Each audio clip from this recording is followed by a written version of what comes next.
Hey, let's get some music going.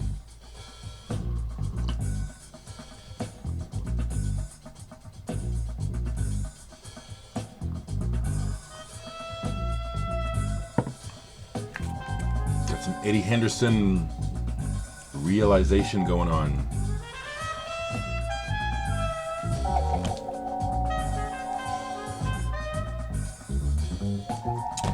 The immortal, well, maybe not the immortal, but the fantastic Herbie Hancock Mwandishi Band is basically what the band is playing here. I'll definitely start this segment talking about music. I do have a lot on my mind, so I'll do the music first so you can cut out when you're ready. The main thing I want to share is that I had a nice surprise happen Friday in the mail. I got tipped off to it. Thank you, Scott Schultz. I got tipped off. It was supposed to be a complete surprise. Someone that an artist that I know and have, when he lived in Omaha, we used to get together and improvise and record a lot. It was Jay Schleit. He lives in Iowa City now, and I think he's teaches at the university there. Anyway, I had caught wind that he was putting out a split LP with Velvet Glacier, and his project is called, it looks like he could say Abe Undent, but I think he meant it to be Abe Undent. Turns out that he used some material that I played on, an improvisation that we had made years ago. He used it as part of the release, and he sent me copies. So I have a surprise new addition to my personal discography, and it's what is that, debossed, as you can see, raised. And what it says is, "If we don't remember me." It's a split LP by Velvet Glacier and Abe Undent, and you can see there in the credits, YLY by B-Day and D. Higgins. Nice. I love being on records, and to have one come, I love VCLT, but to have one come as a surprise, and I'm on it. Velvet Glacier side, Abe Undent. And he remembered, he had shown where this is one of those where you get, I guess, kind of the end of the run. So you get a variety of colors. And this is one that I saw when he posted it on his page announcing it. And I said, "Ooh, I want one of those." So he sent me that, but he sent me two. What this is there's a bit of drone sound collage going on, and that's the best way to describe it. It's on Bandcamp. I'll put the link down below the video. Okay, it's on Bandcamp, and you can purchase this. Like I said, he sent me two copies, and this is the other color that I got. Okay, it's not black. It's kind of a teal, blue-greenish. Really pleasant surprise. Also inside of it, Jay is quite an interesting artist. He made some stencils apparently on his, I guess his laser computer or something, but he said, "I made these with my new toy." So he made these stencils for me to use. Well, that's what I'm going to do, is use them. DVH as in DVH recordings.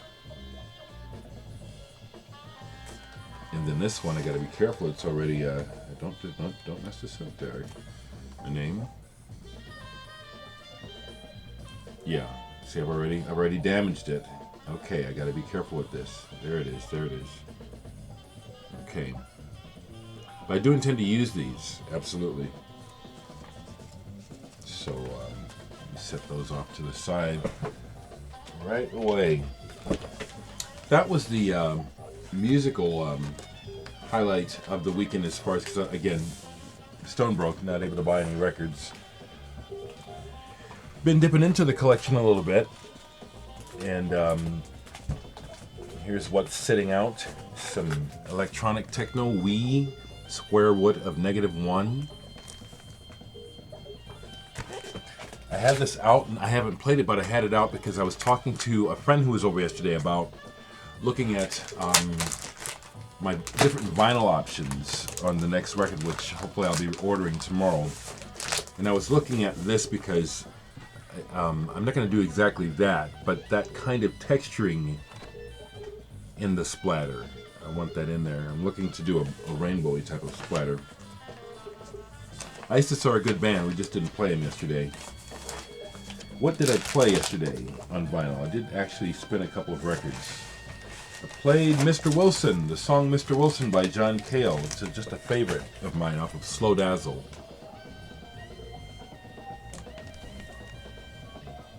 I played all of this. Brown Rice by Don Cherry. Good God, this is so cool. So good. I had this out and played the Miles Davis side, the first great rock festivals of the 70s, Isle of Wight and Atlanta. Most of the album is good, but the Miles Davis is, it's not well recorded, but it's just a very good set. Henry Franklin Tribal Dance, I had this out. Sunship on drums, awesome. Played this the other day. I'm playing Eddie Henderson now. I played this the other day, Inside Out, the one that came out before this. Great music. Miles Davis, big fun. This was Friday night. Listen to this Friday night. Kawabata Makoto and Anla Cortis live at Namba Bears. Now, this is out, but I haven't played it yet. And then I played this the other day, The Way Out by The Books. This was given to me, and it has not made an impression, and now I know why. It's like there's this clever thing to it. And the references are important to the cover. You know, there was a Bible that was real popular, I forget when. This is a mock-up of it. The spoken word snippets, it's all, when you put it in a context, it makes more sense. But musically, I think this is tepid. And I'll be honest, if I knew these guys, it's kind of like music that your friends would make that you'd kind of like if you knew them, but I don't know them, so it's kind of, they must have something better, because this is, I won't do that.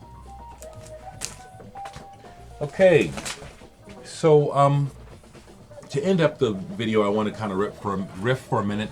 I don't remember everything that was commented to me, but someone asked me in relation to KRS-One if I had heard of another hip-hop artist who, I forget the name already. I had heard of him, but I went ahead and looked at some of the interviews, and yes, that's another intelligent voice. Thank goodness, you know. I'm not in denial of being black, part of the huge black diaspora, whatever you want to call it, you know, going back to the roots of Africa and everything. I'm part of that. But this idea of feeling like I have to act a certain way, do a certain thing to represent, that's bullshit. I am hip-hop, I am universal, I am whatever you want to call me. I am what I call myself, you know. But it's been really nice to see some intelligent voices, you know, for a change, speaking from the hip-hop community. I have a couple loose thoughts in my mind. Oh, I wanted to share this, you know, some may care.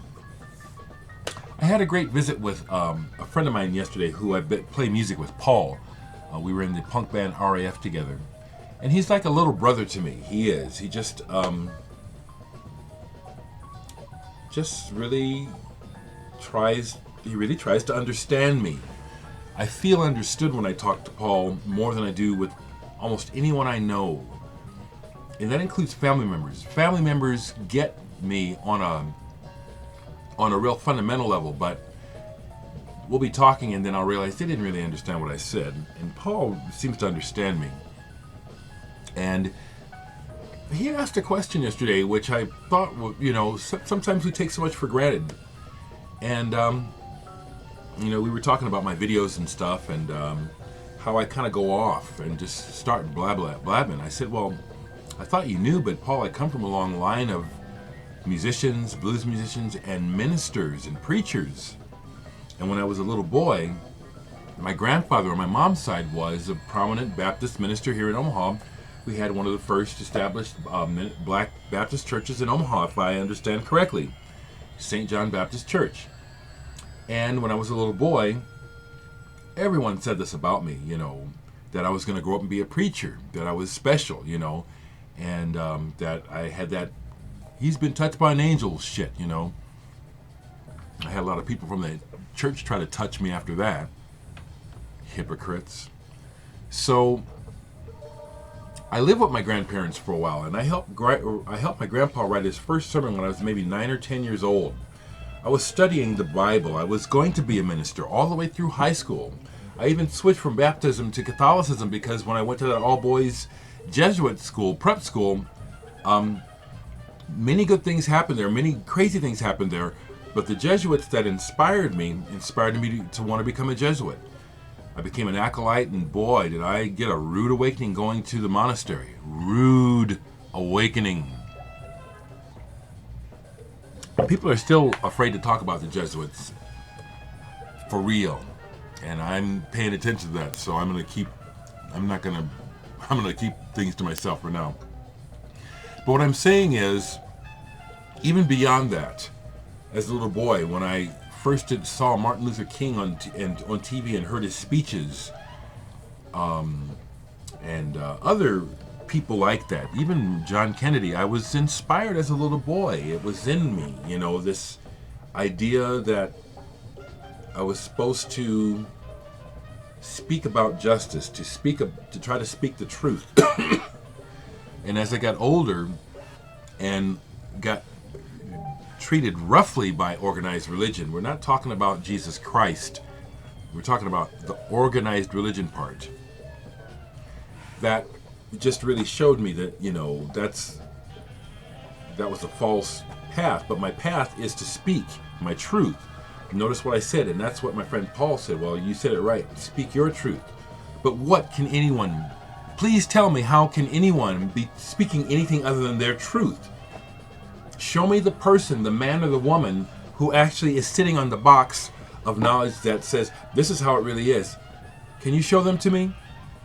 I don't think so. That's why I go by my version. Okay? And so that's what I'm doing in my videos, besides telling you about records now. And it's the thing that's just naturally in me, it always has been, is to talk, preach, whatever, share what I think is important. That's what's going on here. And I didn't really stop to realize that maybe I should explain myself. Why is Derek always going off talking about current events and what people call conspiracy theories? I'm not a conspiracy theorist, folks. My comments are based on my experience of reality, okay? This is not from reading some goddamn book. These thoughts and this view of the world started well before the CIA started the conspiracy theory bullshit. Mind control motherfuckers. Yeah, my anger about the fixed state of the world is steep, because the more that I look at it, the more I realize how far back the deception goes, how deep it goes. And I'll say again, as a black man, I never was on the inside, so there's no reason for me to feed the illusion. It was never meant for me. So all you're gonna hear from me is this, because I was on the outside from the get fucking go of the colonial plan. And that's what I'm bitching about. The colonial plan has destroyed this earth, conquest. It's ours. We'll take the booty, it's ours. We'll take the women and the gold. And we'll say we did it. That's fucked up shit.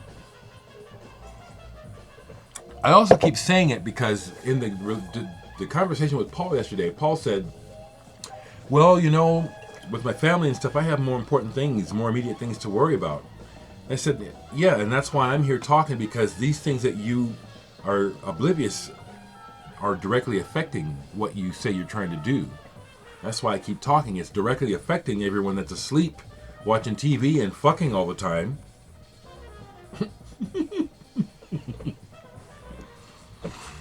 So, anyway, let me stop. But that's what it's about, people. This is my role. I explained to Paul, as far as I can tell, this is my natural role. It's the one that I feel the most natural, and so this is what I'm doing. It's my role to speak my truth. It was going to be in the church. I am down with Christ consciousness. I believe it like that. you know, as far as I'm concerned, a lot of what I do, this is what I think Christ would do, okay? And again, there could be someone rolling in their chair now who's a very fundamentalist. I don't care. This is my experience.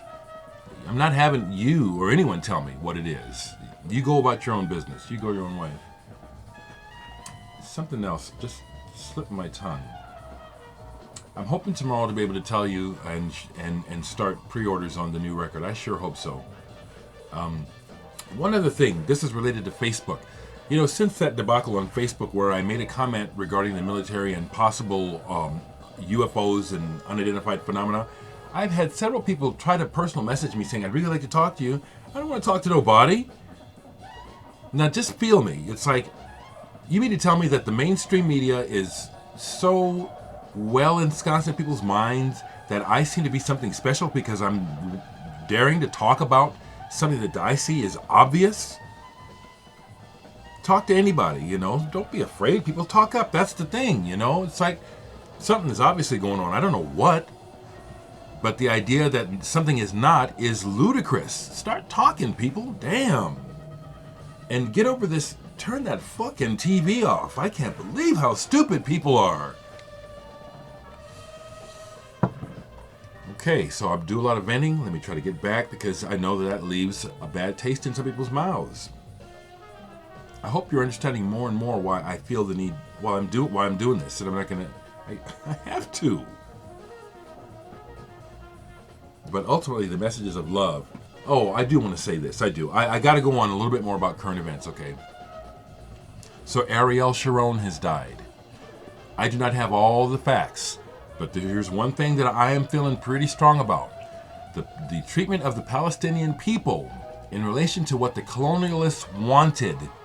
Seems like that was just real dirty pool. That's what I gotta say. And the fact that Amiri Baraka got almost no notice, and this guy, Sharon, who I'm not gonna get because I know that, boy, I'll tell you what, it seems like the Zionists are extremely powerful because you can't say nothing about that mess over there without people crying anti-Semite, and that is just so far from the truth. And that defense, that strategy just seems to work, you know, is to immediately hit back with a counterpunch into a counter accusation. I'm onto that shit. And I think, fuck the Zionists. Fuck the Zionists, you know. The Israeli people are caught in the trick bag too. I understand that. I don't know the whole story, but I understand that the Israeli people are caught in the middle of this shit too. I'm trying to end this on a positive note, but as you can see, these things concern me. Even though I'm just sitting here in my room listening to records, and I could completely shut it out of my mind. But that just, it's affecting everyone. And one last thing. Paul and I were talking about how things go in cycles, and this is the end of a cycle, and whatever I do, what's going to happen is going to happen. But just because I know that doesn't mean I need to shut up and just be quiet. Everything's fine. Yeah, it empowers me to speak out. It does. It feels good to rage against the machine.